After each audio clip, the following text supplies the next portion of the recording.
Assalamu alaikum wa rahmatullah. Bonjour et bienvenue dans ce cours. Bonjour et bienvenue dans cette vidéo de la structure conditionnelle. On va parler de la structure conditionnelle. Mais avant de parler sur la structure conditionnelle, on va parler d'abord sur quelques notions très importantes. La première, c'est les opérateurs. C'est quoi? Donc, un opérateur, c'est une signe entre deux valeurs pour produire un résultat. Des exemples. Il y a des opérateurs arithmétiques. C'est quoi un opérateur arithmétique?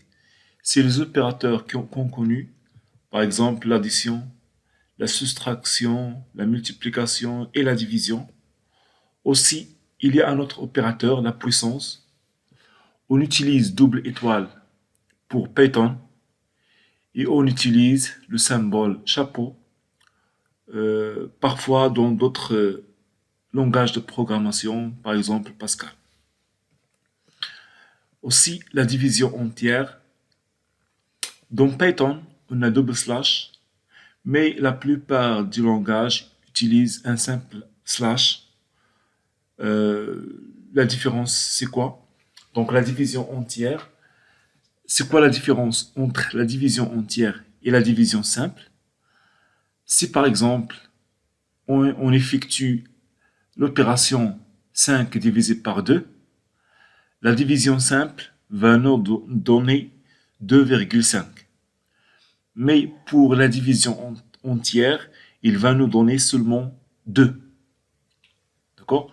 Donc 0,5 sera éliminé dans cette division-là, dans la division entière. Donc, dans d'autres langages de programmation, on n'utilise pas le double slash, on utilise seulement un slash. Mais si les deux nombres sont entiers, alors la division sera entière. Si les deux nombres sont réels, donc la division sera la division simple. Ça veut dire avec la virgule. Le reste, c'est quoi le reste? Par exemple, 5 divisé par 2. Le reste de cette division, c'est quoi? C'est 1. Donc, la division entière, ça veut dire 5 divisé par 2. Donc, la division entière va nous donner 2. Et le reste, c'est 1. Donc, pourcentage nous donne directement le reste. Si on écrit 5 pourcentage 2, ça veut dire, ou bien, il est égal à 1. Les opérateurs, maintenant, de comparaison. Pour comparer deux nombres, ou bien deux variables, on utilise ces opérateurs. Le symbole inférieur, inférieur ou égal, plus grand ou égal, le symbole différent, et double égal, ça veut dire égal, égalité. Donc, on écrit, est-ce que, par exemple, 5 double égal à 3, ça veut dire, est-ce que 5 est égal à 3? Non. Mais il ne faut pas écrire dans la programmation, est-ce que 5 simple égal à 3? Pourquoi? Parce que le simple égal signifie l'affectation dans la programmation. Les opérateurs logiques, on va voir après des exemples. Les opérateurs logiques, le et, le ou et le non. Ça veut dire, je peux dire, est-ce que la moyenne générale est plus grande que 10 et inférieure à 20? D'accord? Est-ce que la moyenne générale qu'on peut continuer, ou bien la moyenne générale n'est pas correcte, si il est plus grand que 20 ou inférieur à 0. Donc, ici, on utilise les opérateurs logiques dans ces exemples. Voilà, maintenant, on va passer aux expressions. C'est quoi une expression? C'est une combinaison de valeurs et opérateurs, donc, comme nous avons vu, qui est égale à une seule valeur. Donc, pour comprendre, on va voir des exemples. Voilà, ça c'est un exemple d'expression. Donc, x fois 2 plus 1. Donc, c'est une expression le résultat de cette expression, c'est une valeur. Donc, x, c'est une variable qui va contenir une valeur. Si par exemple x contient 2, alors le résultat, ou bien de cette expression, c'est 2 fois 2, ça veut dire 4, plus 1, 5. Maintenant, une autre expression, 10 plus grand égal ou égal à 5. C'est quoi la valeur de cette expression? Donc, ces expressions ont une valeur. Est-ce que vrai ou faux? D'accord? Lorsqu'on écrit 10 plus grand égal à 5, il va nous donner une valeur. Est-ce que c'est vrai ou bien faux? Si la condition, ou bien si la condition est vérifiée, si 10 est plus grand égal à 5, alors le résultat c'est vrai. Ici, donc c'est vrai. X double étoile 2, ça veut dire x à la puissance 2, donc c'est une expression. 15 pourcentage 3, comme nous avons vu, donc 15 pourcentage 3, donc pourcentage c'est le reste. Alors 15 pourcentage 3, ça va nous donner 0. Pourquoi? Parce que 15 divisé par 3, c'est 5, donc il n'y a pas de reste. On a 5 plus 3 est plus grand que 10. Donc comme vous voyez, cette expression-là, est-ce que 5 plus 3 est plus grand que 10? Non. 5 plus 3 égale à 8. Et 8 est inférieur à 10. Donc c'est pas inférieur à 10. C'est pas plus grand que 10. Est-ce que c'est correct? Oui, c'est une expression correcte à 100%. Mais c'est quoi la valeur de cette expression? Donc la valeur de cette expression, c'est faux. Pourquoi? La condition n'est pas vérifiée. 5 plus 3 n'est pas plus grand que 10. Alors c'est la valeur de la condition, ou bien de cette expression, c'est faux. D'accord? Mais c'est une expression correcte. 5 différent de 3. Différent de 3. Alors, donc ça, c'est une expression correcte. Et la valeur de cette expression, c'est vrai. Pourquoi? Parce que 5 est vraiment différent de 3. 5 égale à 3. Double égal, donc ça signifie égal. Donc 5, est-ce que 5 est égal à 3? Non. Donc cette expression est correcte, mais le résultat de cette expression est faux. Maintenant, 5 inférieur à 6 et 8 inférieur à 3. Est-ce que cette expression-là est correcte? Pour que cette expression soit correcte, on a ici le et. Alors, il faut que ces deux expressions soient correctes. Est-ce que 5 inférieur à 6? Oui, donc ça c'est correct. Est-ce que 8 inférieur à 3? Non, c'est pas correct. Donc ici, parce qu'on a le et, donc cette expression-là est faux. Ou bien le résultat de cette expression est faux, il n'est pas vérifié. Mais est-ce que l'expression, ou bien l'écriture de l'expression est correcte? Oui, c'est correct.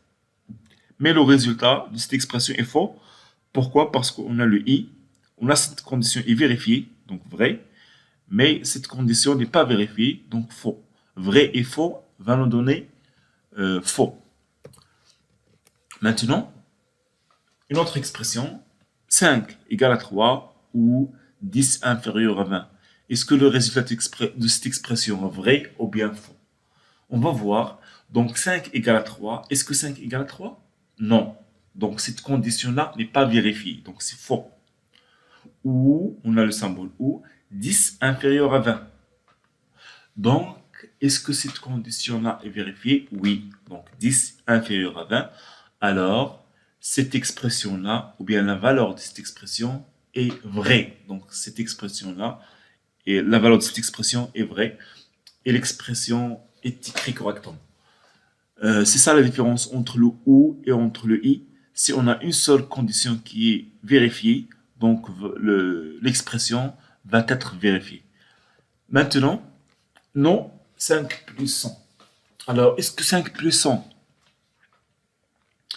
est vrai? Est-ce que le résultat de cette expression 5 plus 100 est vrai? Non. Alors, si on a dit non, 5 plus 100, c'est l'inverse de 5 plus grand que 100. Alors, on va dire que le résultat de cette expression est vrai. Pourquoi? Parce qu'on a dit non, comme si on dit l'inverse de 5 plus grand que 100. Ça veut dire, c'est quoi l'inverse de 5 plus grand que 100? Ça veut dire 100 inférieur ou égal à 5. D'accord? Donc, le non, ça nous donne l'inverse de l'expression entre parenthèses. Maintenant, note inférieur ou égal à 20 et note plus grand ou égal à 0. Est-ce que c'est une expression vraie ou bien faux? Ça dépend de la valeur note. D'accord? Si par exemple, note contient une valeur entre 0 et 20, donc cette condition sera vérifiée. Donc, la valeur sera vraie parce qu'on a le et. Si par exemple, on a 30, note égale à 30, donc cette condition-là ne sera pas vérifiée. Pourquoi? Parce que note n'est pas inférieure à 20. Si on a note est égale à moins 5, cette condition ne sera pas vérifiée. Pourquoi? Parce que note n'est pas plus grand ou égal à 0. Voilà, note inférieure à 0 ou note plus grand que 20. Maintenant, ça, si on a note, donc la valeur de cette expression dépend de la variable note, ou bien de la valeur de la variable note. Si note est égale à 5, par exemple, la condition ne sera pas vérifiée, parce que 5 n'est pas inférieur à 0, et 5 n'est pas plus grand que 20. On va passer maintenant, voilà donc la liste des exemples que nous avons vus. On va passer maintenant à la structure conditionnelle simple. On va voir un exemple, déterminer si une personne est majeure ou mineure. Quand est-ce qu'une personne est majeure? Tout simplement, on va faire l'analyse. Quand est-ce qu'une personne est majeure? Donc, si l'âge de la personne est plus grand ou égal à 18. Donc, alors, on va afficher majeur. Quand est-ce qu'elle est mineure? Donc, si l'âge de la personne est inférieur à 18. Donc, alors, afficher mineur. Donc, l'analyse, c'est ça. Donc, le résultat, on va afficher majeur ou bien mineur. Les données, c'est l'âge.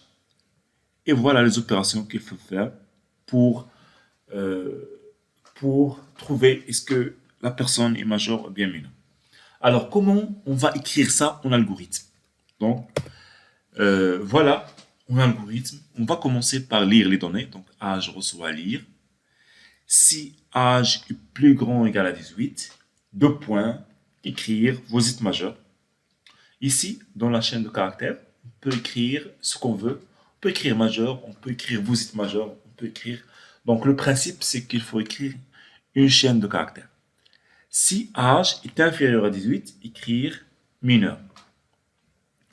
Donc, voilà comment on écrit une condition. Ça, c'est la structure conditionnelle simple. Donc, on a si conditions. On écrit les instructions qu'il faut faire si la condition est vérifiée. Voilà, en programmation, en Python, on va écrire âge est égal. On va convertir l'âge en entier, parce que l'âge toujours il est entier. Donc, si l'âge est plus grand ou égal à 18, etc. Donc, ça, c'est le programme en langage Python. On peut voir la pratique ou bien comment écrire ce programme-là dans un compilateur. Voilà la syntaxe maintenant. Ça veut dire quoi la syntaxe? C'est comment on écrit l'instruction. Donc, si on écrit le symbole ou bien le terme si, condition, deux points, et on écrit. Donc, on peut écrire plusieurs instructions, mais faites attention ici, il y a un espace. Il faut obligatoirement ajouter cet espace-là pour bien comprendre que cette instruction-là, instruction 1 et instruction 2, sont inclus dans la condition. Si on écrit instruction 2 ici, il ne sera pas inclus dans cette condition-là.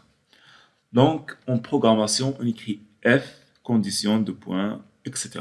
C'est la même chose. Maintenant, structure à deux choix.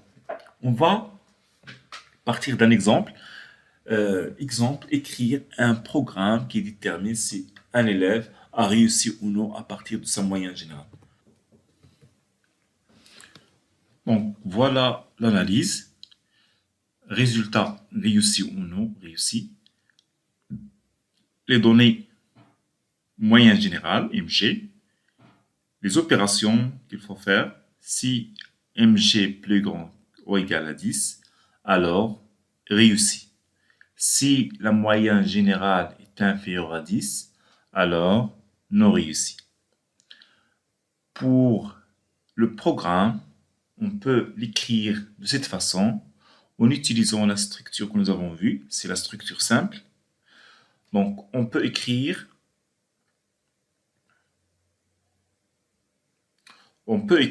C moyenne générale plus grand ou égal à 10. On va écrire, donc écrire réussi. Si MG inférieur à 10, donc écrire non réussi.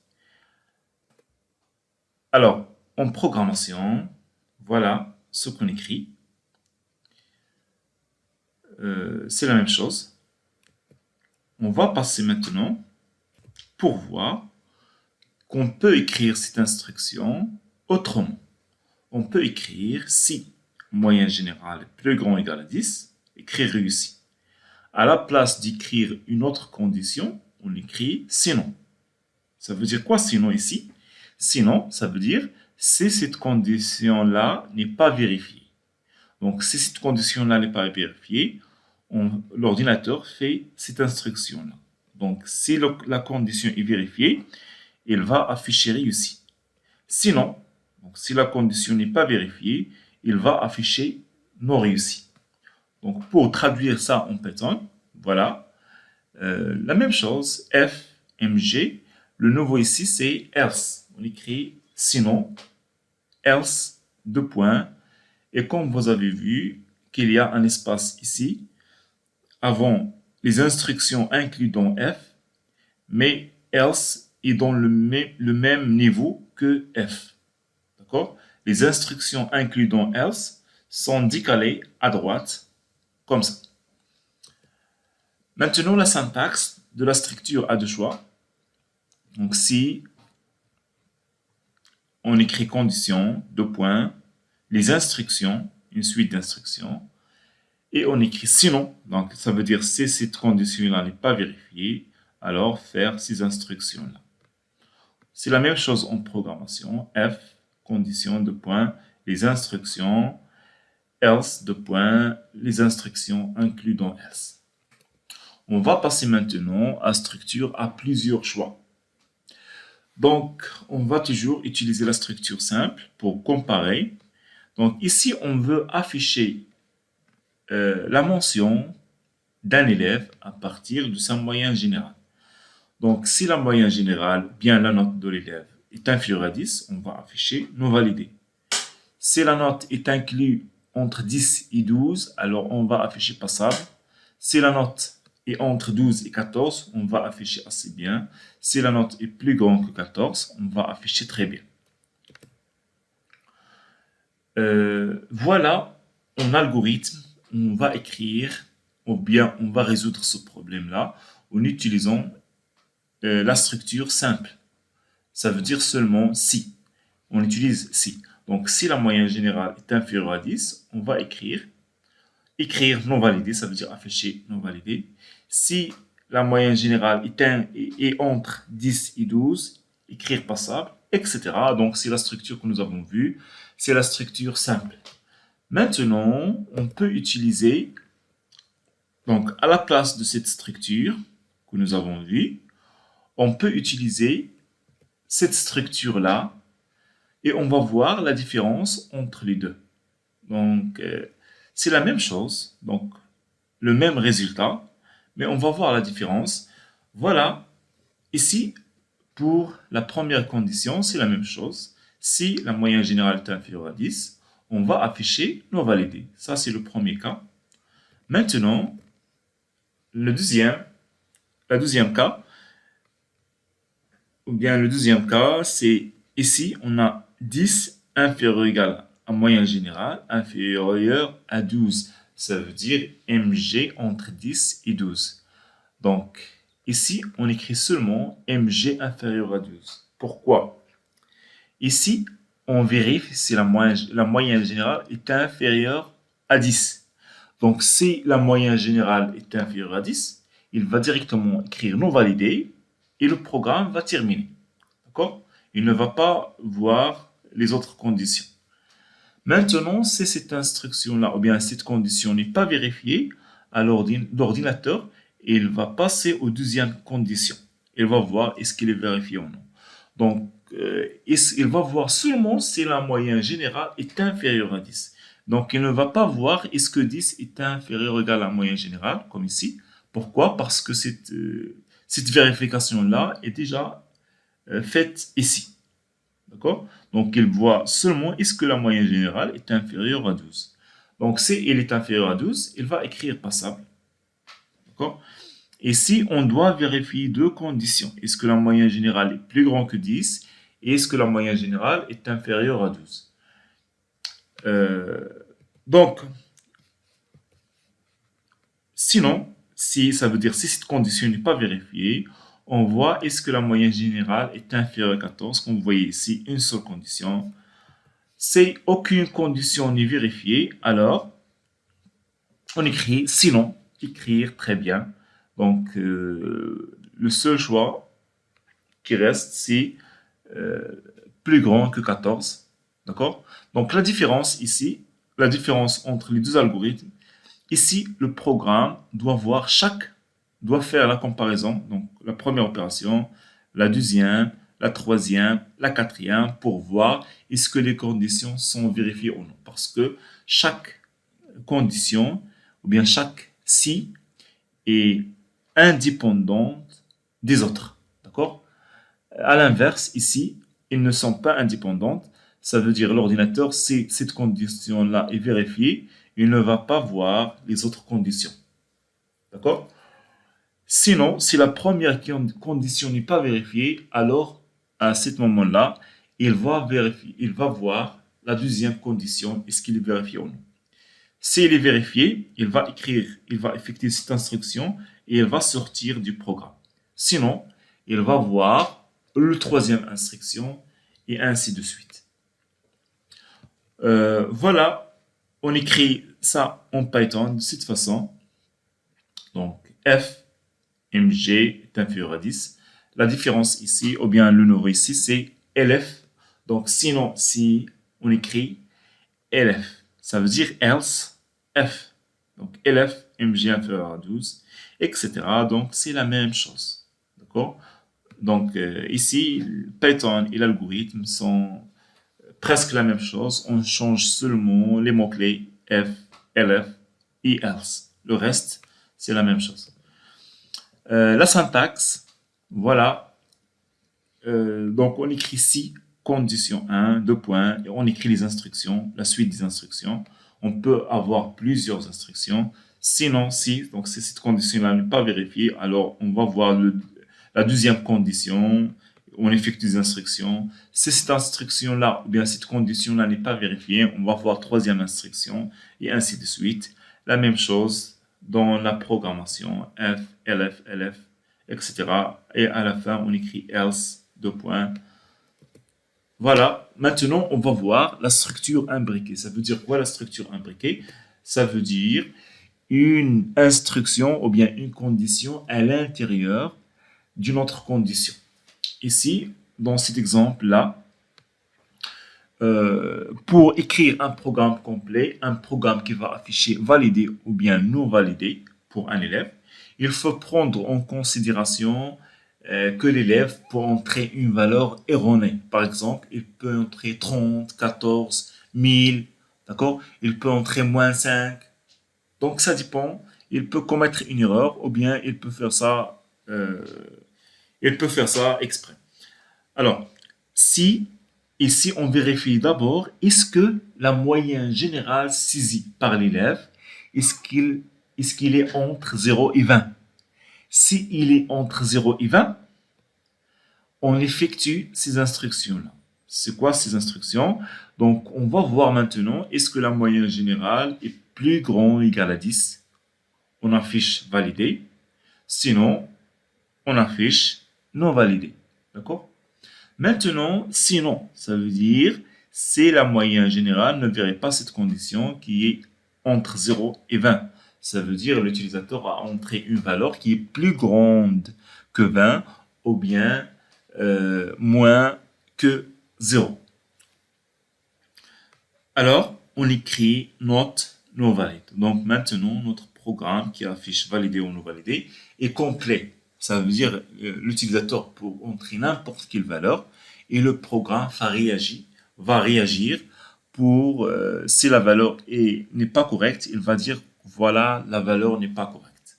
Donc en programmation, on écrit F. Donc c'est la même chose. Donc F à la place de si on met F et à la place de sinon on met else. Maintenant pour la syntaxe, voilà. Ça c'est un exemple de syntaxe, mais on peut mettre toujours une condition à l'intérieur d'une autre. Et chaque condition peut contenir d'autres conditions, etc.